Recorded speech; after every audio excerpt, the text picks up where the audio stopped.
पाकिस्तान में बैनुल-अक़वामी सियाहत के सिलसिले में काफ़ी नुमायाँ बेहतरी देखने में है और इसी लिहाज से एक जनूबी कोरिया का एक लड़का पाकिस्तान में घूमता हुआ नज़र आया, जो मुकामी लड़के हैं उनके साथ बातचीत कर रहा था। और वो इंग्लिश में बात नहीं था कर रहा, लेकिन वो उर्दू बोलने की कोशिश कर रहा था।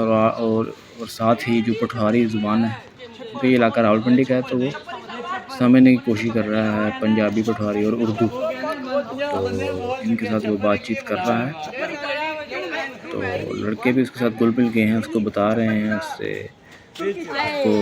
समझाने की कोशिश कर रहे हैं।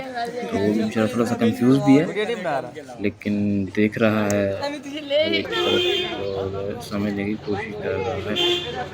पाकिस्तान में लोग इंग्लिश बोलते हैं, समझते भी हैं, लेकिन उस लेवल पे नहीं, और फिर भी जो जनरल कम्युनिकेशन है वो इंग्लिश में कर सकते हैं।